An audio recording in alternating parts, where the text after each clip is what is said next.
All right, so we are now live. If you've been to a live stream before, then you'll probably notice this is quite different. But just like before, if there are any questions about recent videos or anything else, let me know. I have a feeling this should be a better setup, and on top of that, this mic is also new, so it should be better.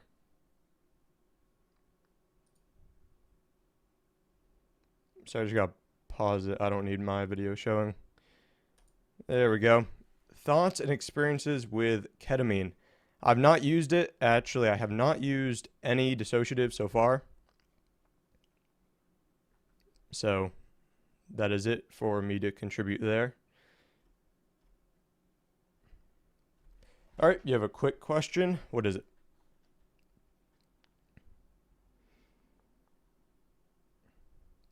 Do you smoke drugs? It's rare. Obviously, if I use cannabis, then yes. But that's pretty infrequent. So outside of that, salvia a few times, and the rest is just oral. Can you just let me know if the video is coming through okay? YouTube just switched to saying there's a bad video settings.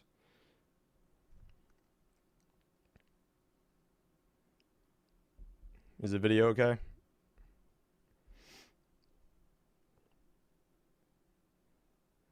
All right. Is Molly, Coke, and acid a bad mix? Well, I would say that it's definitely an issue with MDMA and cocaine, really just because of the most likely an increased chance of neurotoxicity. On top of that, you have additional heat stress, you have additional problems with cardiovascular system. So the combination there is not a great idea. If you're just using MDMA and LSD, that shouldn't be a physical problem, potentially a greater total seizure risk. But outside of that, it really is not a problem. But the three, that's an issue. Thoughts on 4-acetoxy DMT? If you have a specific question, that'd be easier to answer, obviously. In general, the experience is incredibly similar to psilocin. And outside of that, there's maybe less nausea, which is a good thing. And especially compared to if you're using mushrooms, but that's just a plant versus single drug difference. So the experiences are very similar. It's sort of the difference between LSD and 1P LSD, which there's very little. I've seen the video you did on hallucinogens and deliriants, etc. Are you planning to do more videos that are in depth about some anticholinergics specifically? Yes, I will definitely be doing more deliriant videos. I just haven't done too many so far, mainly other categories. But yeah, so pretty much everything will be covered.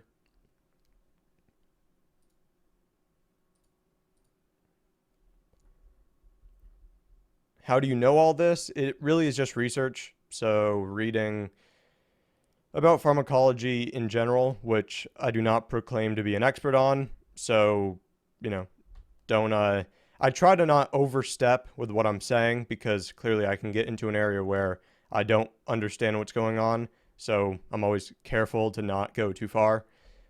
But it's just research on my own, mainly textbooks and then just papers for individual drugs. And eventually you kind of, get a fairly good understanding of what's going on.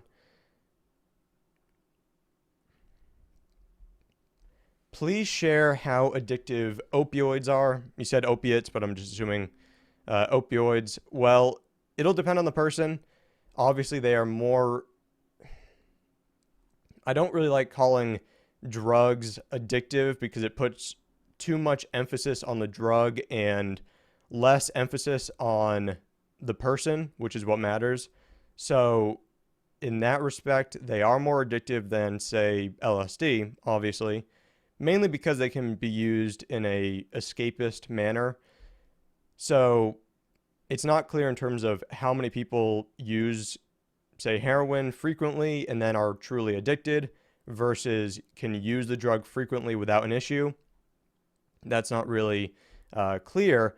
But I would say if you tend to have trouble controlling yourself and you, especially if you're kind of turning to drugs to avoid problems, to overcome problems, to essentially escape something in your life, and it's a replacement for social interaction or other activities, that's when you run into an area where the chance of it being addictive with the way that you're going to use it is pretty high. But it does vary by person. There's some people that can definitely take opioids and not run into an issue, but it varies. Health benefits of cocaine, please. Well, I wouldn't really use it for any health benefits. You should cover different anabolic steroids. Yes, they're an area kind of like nootropics and some categories, mainly nootropics and AAS. Those two areas I do intend to go into, but I haven't done so far. It's just a matter of time and sort of how relevant any given topic is for the channel. So I will go into them at some point, just probably not in the near future. But obviously, and this is a good time to mention, where am I? Patreon here. If you want to support the channel, that is the best way to do so. So Patreon is monthly contributions ranging from $2 to $100 a month. Any amount does help in a significant way. So if you want to support the channel, that's the way that the Drug Classroom receives all of its funding. So it's incredibly important. And if you want to support, that's the way to go.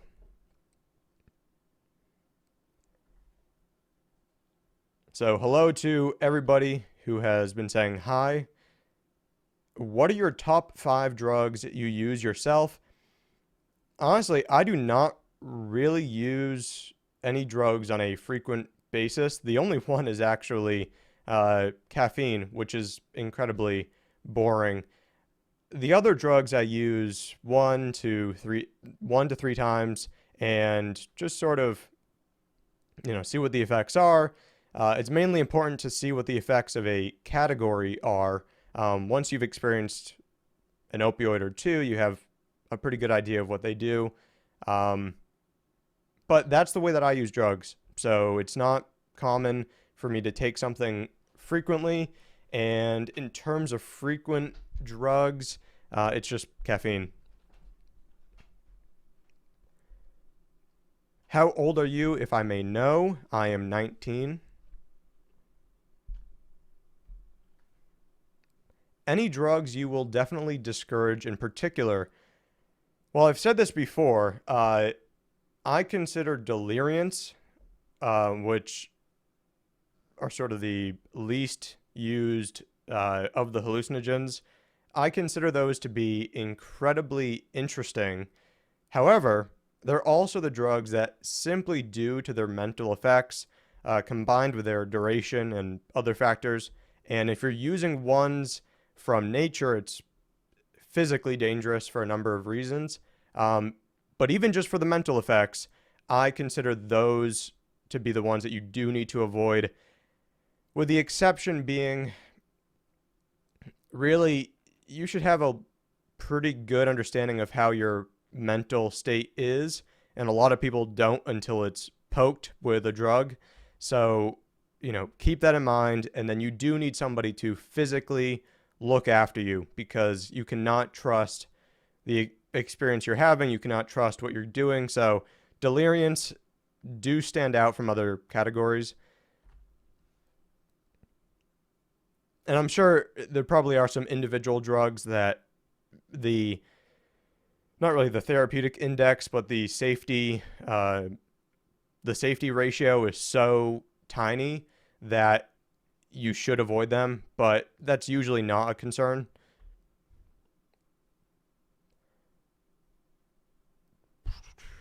have you ever thought of pursuing a career in pharmacology? I have considered in general just degrees in these areas, so pharmacology, toxicology, etc., just even chemistry. Pharmacology, psychopharmacology in particular, is my core interest when I'm researching stuff for the channel and etc. So I have, but I don't think that's something that I will be doing. So just to check in again, I want to make sure that the video is good, because this is the first time I'm using this setup with the webcam and all that.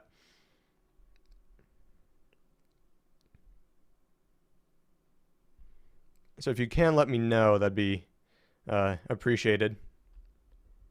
Yeah, as for the logo, I chose not to go with an actual drug. It's the structure is obviously a little bit similar to some drugs, but I didn't go with a actual substance, really because I wouldn't want to use a particular substance for everything related to the drug classroom. I cover everything, so I just didn't want to sort of connect myself to an individual drug or an individual category.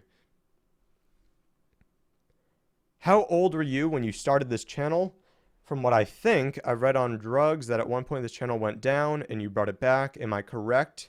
And why is this? So I started the channel, how old was I? It was like 2 years ago. So like 17-ish, I started the channel. And yes, earlier this year, it was taken down. Still not entirely clear why. For a period of about, I think it was about 4 weeks.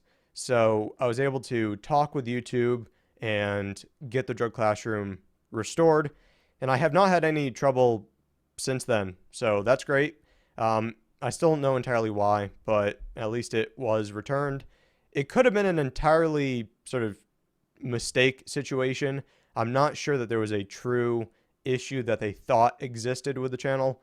Instead, it may have been illegitimately reported for spam, and the combination of that and it being a small channel at the time, and it's still fairly small, it probably just triggered a termination and then it was restored. Can Valium addiction develop in 2 to 3 weeks of everyday use? So what do you mean by addiction? If you mean physical dependence, sure. If you mean addiction in terms of psychological dependence, you can't really put an actual timeline on that, so that's more difficult. How often can I safely take benzodiazepines without health issues? 2 times a week, 3? It'll depend on the person. In terms of being physically safe, you can use benzodiazepines quite a bit without really an issue. So if you're mainly worried about physical issues, then you can, 3 times a week even is fine. The problem is, why are you using it so often? And it just gets into the addiction area. The main concerns with more significant use are like cognitive impairment and issues like that. So those don't really come into play with sort of common doses a couple times or 3 times a week. But you do have to keep in mind the psychological side. I take Xanax 4 times a day. Should I be worried with any physical health issues in the future? It's possible, mainly with withdrawal. So you just have to be really careful when you get off of them. Beyond that, like I said, cognitive impairment can become an issue. It appears with very long-term use. The extent of that, not entirely clear. Physical issues, it's kind of like opioids in the sense that, just like opioids have some minor things with hormones, for example, there's not too much to worry about with long-term benzodiazepine use in therapeutic settings, but you do have to be careful when you actually go to get off of them.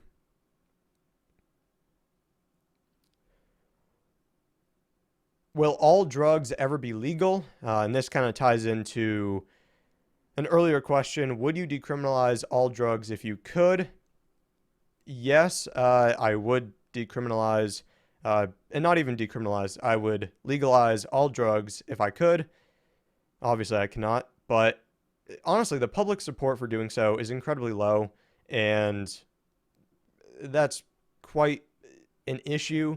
And obviously, the way that people have gone about promoting the legal changes for cannabis doesn't easily extend to other drugs, which is a problem. So I don't think it'll be soon. Obviously, if there's a fundamental shift in the way that people view freedoms, view liberty in this country, I'm specifically talking about the US, but it applies elsewhere. Obviously, I would hope of all countries for there to be legalization in the US. One, because it directly impacts a lot of the people that I deal with. But in addition to that, the US has a foundational history based in freedom-centric ideas, including the Constitution, that go very well into legalization. So it'd be great if we return to that. If we will anytime soon, I'm not sure. Thanks for the answer, Seth. You're welcome.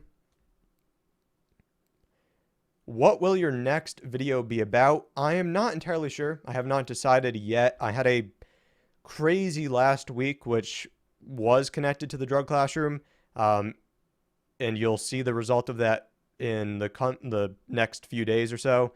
So it's been really hectic, and I just got back into the channel and just got back to the overview, which the last one was 5-MeO. So I'm not sure. What do you think about Tramadol as a pain reliever? Opioids in general, especially for chronic pain, I understand that some people do benefit, and that has to be taken into consideration. They're not entirely useless, but their efficacy is often overstated. That includes for Tramadol. Tramadol has specific issues when it comes to seizure risk and mainly seizures, but it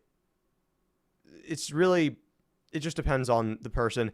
The problem with Tramadol is that it was, and has been even to this day, heavily promoted in a way that makes it seem like this is a far superior thing to other opioids in terms of how often doctors should prescribe it. And I'm assuming you're talking about a medical setting. But so that way of framing the drug is problematic. So that's the main issue with Tramadol compared to other opioids. Beyond that, physical safety, using it at recommended doses, it's not that physically harmful, so it's not really an issue, but the efficacy is overstated.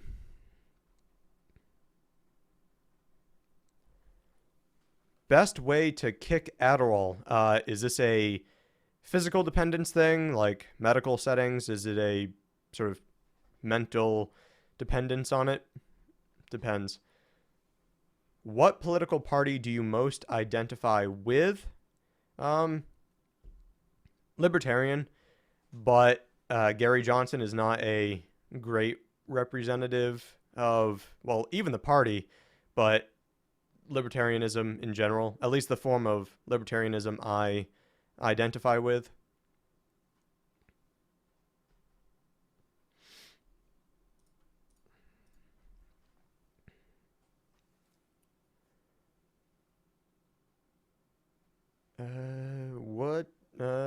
Looking for questions. Vicodin and Adderall on the same day, good idea or not? Well, physical safety, it's not really too much of a problem.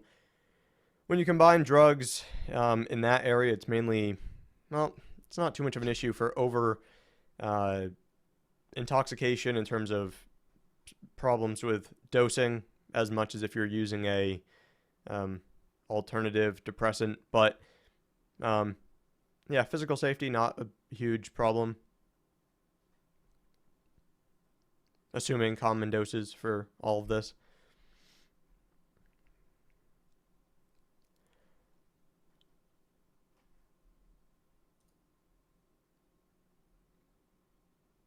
What are your thoughts on standardized drug testing for the workforce? Specifically retail, I'm assuming is what that means. I'm not sure. I might be wrong. In general, for workplace drug testing, I think it's up to the employer.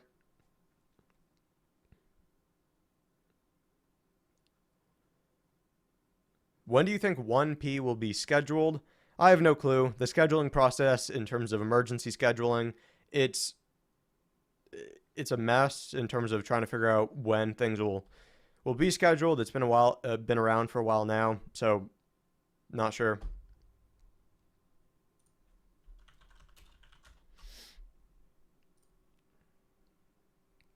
So I just want to mention again, I keep messing up, over here. So if you want to support the channel, because truly the only way for the Drug Classroom to grow, for it to do more, for there to be more written stuff, for there to be more videos, literally the only way is support, because it allows me to put more time into it, answer more questions, do all the stuff that goes into the channel. So if you do want to help out, I greatly appreciate it, and the best way to do so is on Patreon at this link.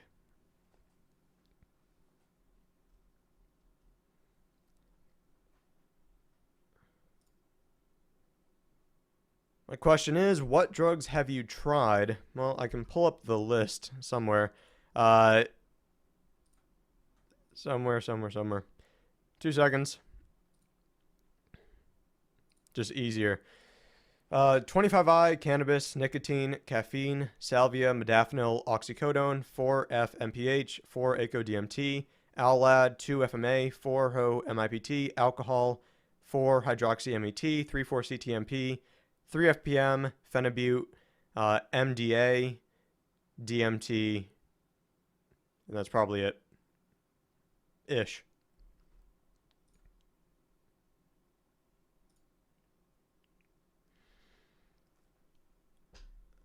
Do you think phenibut will ever get scheduled? Not really. I think it's probably likely to stay in the supplement unregulated area.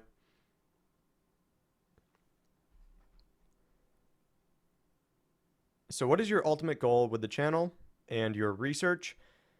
Well, for the channel, I hope to provide a truly useful drug education resource, expand into doing a podcast, although I do have a sort of co-hosted podcast right now. And so podcasting, more videos, study overviews, more written drug overviews, history content, which is just a personal interest of mine. So a bunch of other stuff, even live educational sessions online, in-person stuff.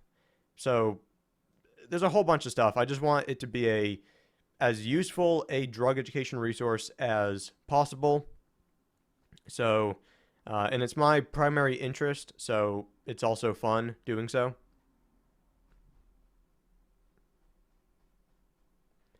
Thanks for everything, man. You're welcome. Glad you like the content.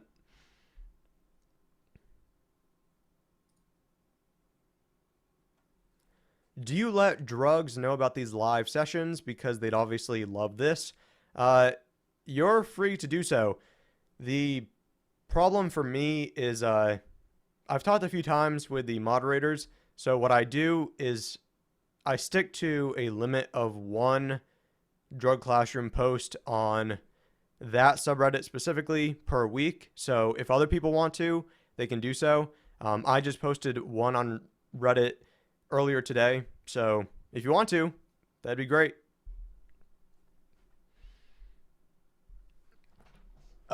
Any comments on using things like LSD and other drugs as nootropics to open the daily, um, to open the mind and body daily? Okay. Well, you said other drugs, so I'm not sure if we're talking psychedelics for microdosing exclusively or other things. For psychedelics, including LSD, microdosing, they're probably, I'm not entirely sure because of a lack of good research and the significant potential for not legitimate results, for placebo results. Uh, so, setting that aside, I would say that it is quite possible that there are in low doses, very low doses, and you can look into microdosing if you want to learn more. There probably are some cognitive benefits to some degree. How significant they are, how reliable they are.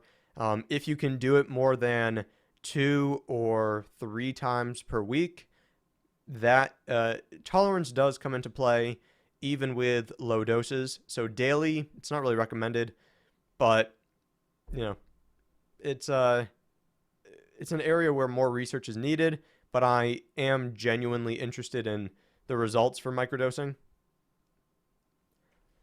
Do you think the drinking age should be 18? Yes, definitely.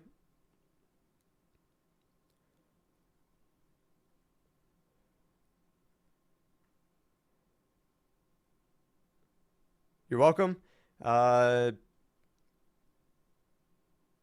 I'm not a big drug guy, only tried cannabis, diphenhydramine, and nitrous oxide, and I'm thinking about trying LSD, shrooms, and DMT. Um, any tips? So, in terms of tips, DMT, in terms of if you have a breakthrough, true breakthrough experience, it is not really something you can necessarily sort of prepare for because it is a distinctly different experience. For psychedelics in general, it just comes down to the basic stuff of set and setting.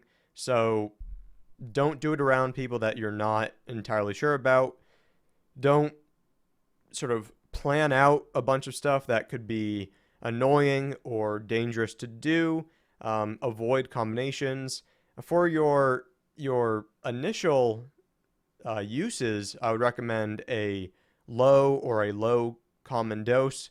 So just it's just a matter of being careful because once you've had some experience, it becomes a little bit easier to tell if this is really the thing for you because they are very different than compared to other drugs. So it's just making sure that you're in a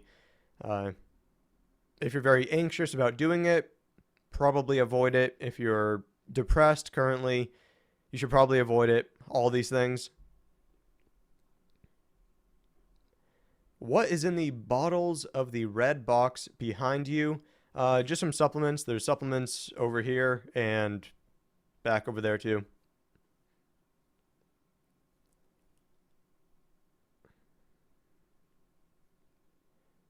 What do you think about SSRIs? They are kind of controversial about their efficacy for depression, I think. Well, there's definitely controversy. Um, Not all of it is necessarily legitimate, but it is uh, a controversial area. It's just like prescribing methylphenidate and amphetamines for ADHD. There's people that say depression does not exist. There's people that say SSRIs simply don't work at all, and it's all, you know, some big conspiracy. I do not, I don't fall on the side of them necessarily being the perfect thing, which just the data never has supported them being. They do work for some people, but the thing is that depression and probably more so than anxiety, but even this applies to anxiety, is that there's different causes, and if we're looking for a neurochemical basis for the cause, uh, it's going to vary by person. So some people will respond, and that is definitely clear, but they're not going to work for everyone. As for over prescribing, this would probably similar to the ADHD drug situation, and therefore I would say that it is some overprescribing, just not to the degree that it is all useless.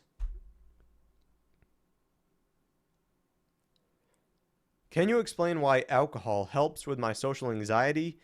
Well, it's a anxiolytic, so it's not too surprising because it's functioning in ways that are, somewhat similar to, say, benzodiazepines and to other GABA drugs, phenibut, baclofen, all these.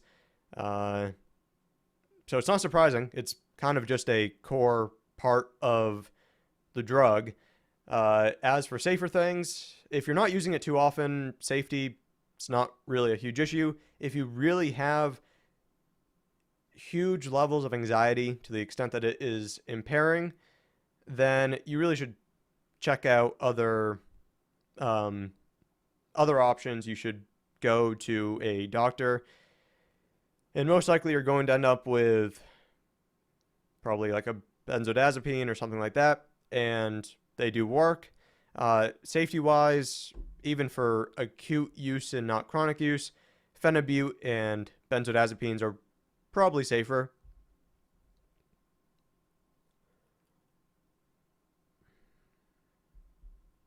What is one type of drug you'll never try?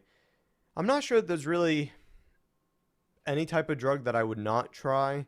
If something truly had a sort of terrible safety ratio where the common dose is identical for all intents and purposes to the potentially very dangerous dose, then I would avoid it, but that's very rarely the case.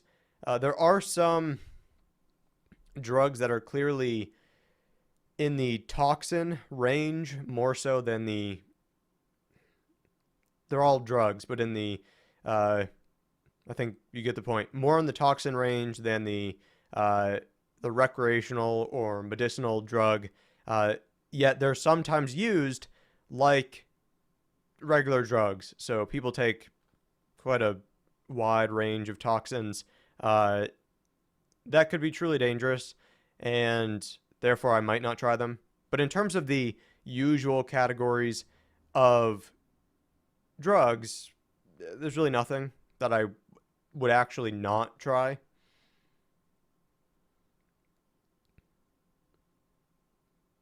Have you ever tried AMT? This chem is very underrated.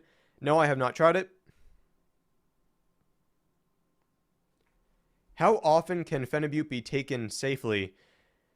So, if you want to maintain its efficacy, 1 to 2 times per week is going to be best, and obviously psychological dependence you have to keep in mind. It is very effective, so if you find that it is incredibly helpful for anxiety, it might be pretty easy, or even some recreational effects. It might be pretty easy to fall into psychological dependence, so keep that in mind. For physical safety, definitely the 1 to 2 per week is not going to be an issue.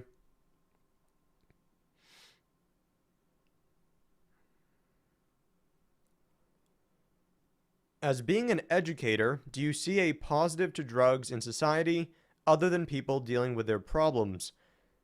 Well, it depends on the drugs. So obviously there's medical applications for many of these substances. Some currently illegal substances, obviously in the dissociative and psychedelic areas and the entactogen areas. There's clear medical applications. Obviously we cannot discount beneficial social interactions that are sort of helped by drugs when used in a careful way. This is something that's been going on for millennia, from everything ranging from chocolate to kava to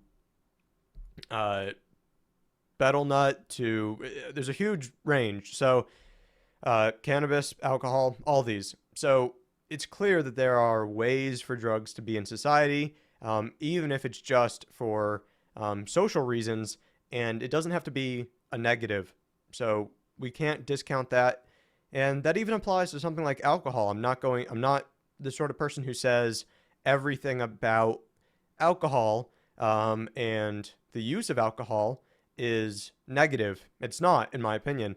A lot of it is, and obviously there's regional differences with the U.S. being, and the U.S. and U.K. being worse than some other places, but it's not all negative. So yes, I do think that there are positive roles for drugs in society.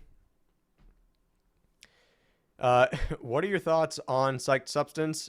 Uh, um, he's fine in my opinion. Yeah. So I'll be able to say more soon, but yeah, he's fine.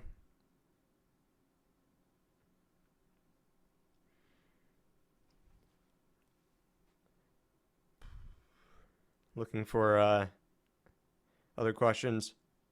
Hopefully this is a little more engaging. I like being able to put the wherever it is, the logo and everything. I think it's better to be on camera for talking in this way. Went by 3 questions. Oh, it went away.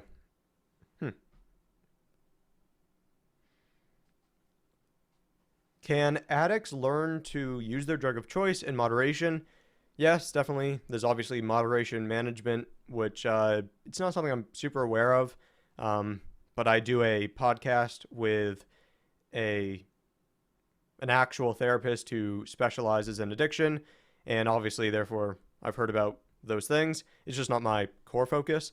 But I would say that it is possible because I definitely feel like it is better to put the emphasis on the user and not on the drug, and therefore reforming the connection that somebody has to the drug can certainly end up in a situation where the drug is being used safely and in a non-addictive way.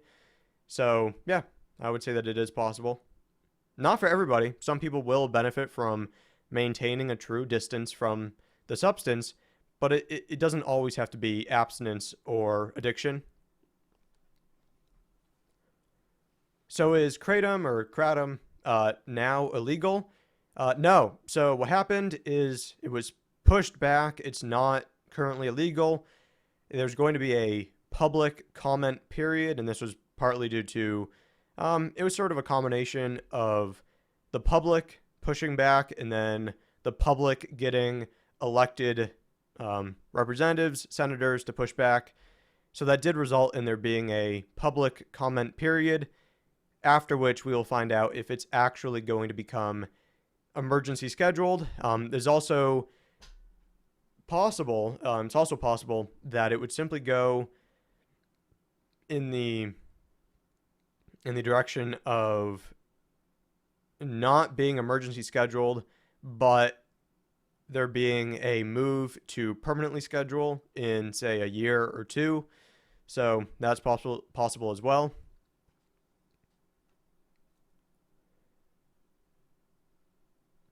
What psychedelics have you tried? I mentioned the drugs I've used a moment ago. 25I. Where am I? 4-ACO-DMT, Owlad, some others, I believe.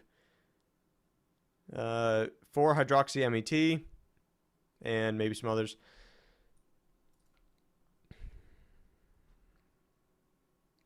Do you think that alcohol is a drug which is underrated? I wouldn't say it is classically underrated. Misunderstood because people are very either pro or not necessarily pro, but they're nonchalant about alcohol and they don't really treat it like a drug. They treat it like water. So, you know, that's an issue. Then there's people on the other side that are totally anti-alcohol, and I believe it's somewhere in the middle where the truth about alcohol is, or where my personal opinion about alcohol is. So I wouldn't say underrated, but misunderstood, sure. Can you tell me anything about carfentanil? It is something I need to look into more. It's been heavily requested, so I will be looking into it and doing a video. Or if not a video, I'll do some sort of thing about it, written or in another video format, some sort of something, because it is important. As far as I'm aware, in terms of the exact potency, it being potent enough to that you really don't want it to be in the recreational market, and that it is a legitimate issue. I'm trying to find the exact potency.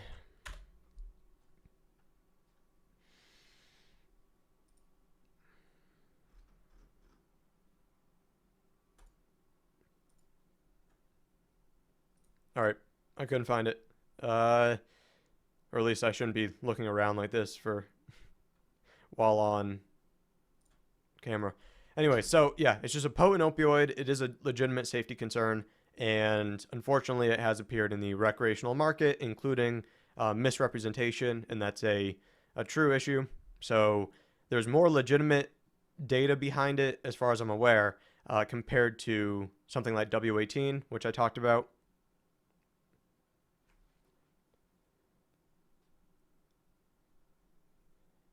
Is it dangerous taking benzodiazepines and codeine together?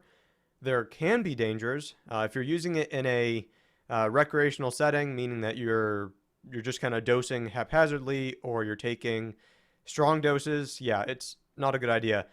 They have been prescribed together. It is possible to use them safely.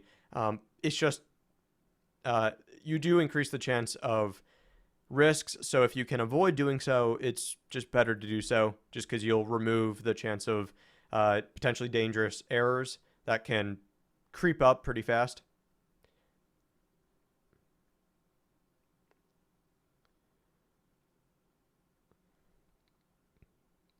Any thoughts on opioids and ADHD? Tremendous, limitless focus on painkillers. Opioids and ADHD. Yeah, there's a number of drugs which are not classically used for ADHD that people find benefits. So I'm not entirely sure. Something I have to look into more. I'm not even sure if there's any actual data, because I don't picture anybody prescribing for the general ADHD populations opioids. But you do have situations like Kratom, for example, was a recent example where people were saying that it helped with either pathological ADHD or with focus and attention in general. So that's a atypical treatment for the condition. So it's entirely possible. Yeah, so that's the most I can say. I haven't actually seen. There's no data I've actually looked at, so it's hard to actually say how sort of how much efficacy there is.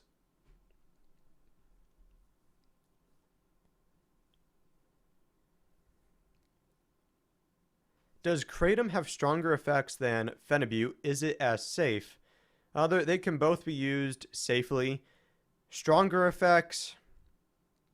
I'm trying to think of the relative potencies. They're both pretty similar in terms of the range or the ratio for common doses to overwhelming negative doses. In the case of kratom, actually both, you'll end up with GI problems if you use too much. But excessive sedation, including dangerous sedation, it's possible. But at common doses, they're both essentially safe. I'm not sure what you mean by stronger. Obviously, it depends on the effect. For anxiety reduction, for example, phenibut is usually going to be preferred to kratom, but for other effects, it might be. What are we talking about right now? Just logged in. I was just discussing kratom compared to phenibut, but obviously there's a bunch of topics that have been discussed. So just again, it's worth pointing out that Patreon is truly the primary way that the Drug Classroom receives support. So if there's any way that you can help out, that is incredibly helpful, and I would appreciate it, because for the Drug Classroom to even do what it's doing, I mean, the amount that we currently are, or I'm currently receiving, is pretty much just enough to cover the costs of doing the Drug Classroom. So for it to grow and be sustainable, all the money is donations. There's no sponsorships, there's no ads, none of that. So it's all you supporting, and therefore, if you can, please do so.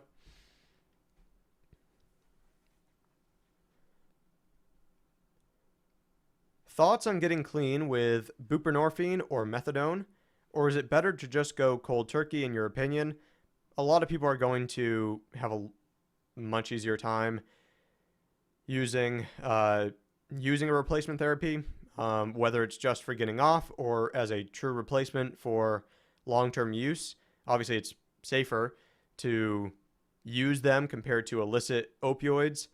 So it can also be easier to sort of, because it's safer, I do view it as an improvement. Some would say, or I was just repeating what somebody wrote. For some people,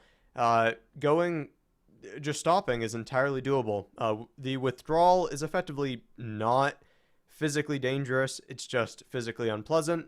This differs from alcohol, benzodiazepines, drugs of that nature. So you can just go cold turkey, but it's obviously much easier for many people to have some sort of opioid replacement that they are moving to. Also, I'm not entirely sure how long I'm going to go for this live stream. I just kind of popped on, wanted to try out this new setup. I have a new microphone, so hopefully that came across in the most recent video, which is the first one I used this for, which is, in my opinion, better. And then also the webcam. So just wanted to try everything out. So I'll probably be ending pretty soon to get back to work. And I might do one tomorrow. So how come you don't green screen yourself in your videos anymore? Funny you should ask. I, over there, have just set up the green screen again. I also have better lights. I have a better setup for notes, or if I have a sort of script or anything. I've actually got a good setup now, and the lights are back over here. So everything's actually good and set up now for green screen on-camera videos. So you can expect probably pretty soon there to be something on camera.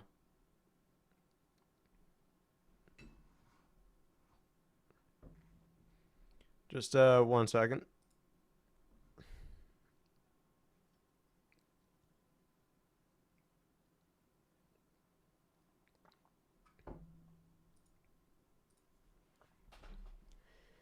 Is Kratom expensive? Well, there were some price changes recently because of the potentially illicit or incoming illegality of it, which did not happen. But usually, no, it's not too expensive. Can cannabis be used as an effective medicine for mental health disorders? And it's possible. Not necessarily for curing, although most medicines do not cure, especially in the area of mental health. But for anxiety, it's possible. For PTSD, it's possible. For a number of issues, even depression. So it is possible. Going to vary by person.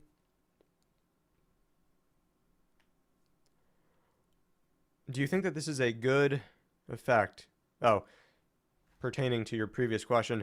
When antidepressants are used, drugs like MDMA or amphetamine won't affect the brain as much. Do you think this is a good effect? Well, it's not really good or bad. It's just a matter of how they're working. SSRIs are working at the same site in the brain, and therefore are blocking effects. So it's not really good or bad. It's just expected.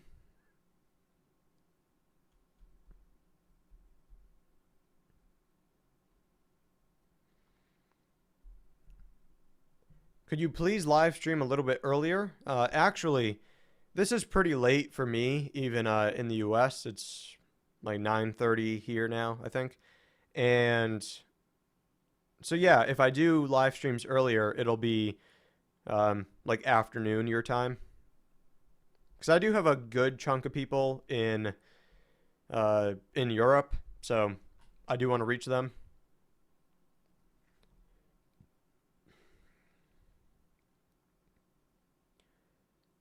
Did DMT or any psychedelic drugs change your beliefs or life view? Yeah, not really. I have used DMT. I have not broken through on it, so there's that. Uh, as for other psychedelics, not really changing my life view. No, they're interesting drugs. That goes without saying. But I wouldn't really say changing my view about anything in particular.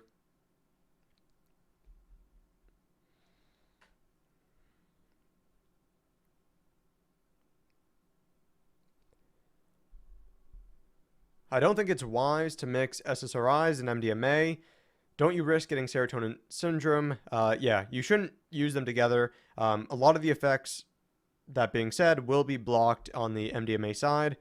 It's entirely possible for there to be a non-complete blockage in the to the degree that you have health concerns to worry about. So you shouldn't, for a number of reasons, bother combining them. When are you going to do mushrooms? Do you mean on the channel or me personally using them? If cannabis is legalized, do you think pharmaceutical companies will lose money? It's possible.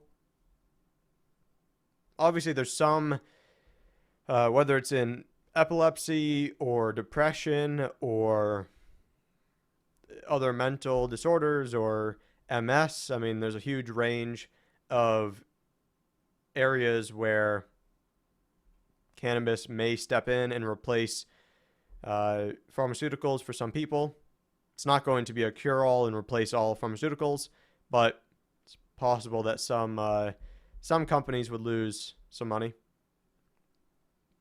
Me personally, regarding cannabis, not cannabis. I don't know. You said shrooms. Yeah, I will probably use them fairly soon. Thoughts on CBD? I definitely need to do videos on cannabis. I have yet to even do a cannabis overview, much less overviews on individual cannabinoids. So I think it is incredibly interesting. And also has applications in areas that are different from THC and are different from even cannabis itself overall. So I do think that you really have to treat a number of the cannabinoids, including THC, including CBD, as independent drugs because they really do have some unique effects. So I will cover it at some point. I applaud you, actually. You're very balanced in your opinions. You're not terribly biased either way. Good job. I'm glad you feel that way. I try to be as unbiased as possible. Hey, mate. Love your vids. Great to hear. So I'm going to call it in just a second. So I'm sorry for anybody who has just joined. If you have any questions that I did not answer, any in-depth questions or just questions in general, the best way to reach me is, I don't know if it's on here or not. It's not on here. So these are the ways you can connect. So we have Facebook, Twitter, Reddit. Reddit is good for discussion stuff. And then Discord is sort of a live chat thing that I pay attention to throughout the day. So there can be chats there if you have questions. And then email, which I did not put up, is seth@thedrugclassroom.com. Very simple. So seth@thedrugclassroom.com. Just send me an email there. That's the best way to reach me. I try to cover stuff in the live streams, but it's best to do email because I can respond in depth and can definitely get to everybody. So just send one there. And then if you want to follow, go here. Most importantly, support is incredibly necessary. Somebody did support on PayPal during the stream. So thank you to whoever did that. I'm very grateful. And monthly support is truly what is the basis for the funding for the Drug Classroom. So if you can support, whether it's $2 a month or $10 or 50 or 100, any amount is greatly appreciated. And I really appreciate even the support that you show in the form of commenting and talking about the channel and sharing it and liking and all these things. I really cannot stress how appreciative I am of the sort of community that's building up around the Drug Classroom. So I will talk to you soon. And if you want to support, as I said, Patreon is the way to do so. Talk to you soon.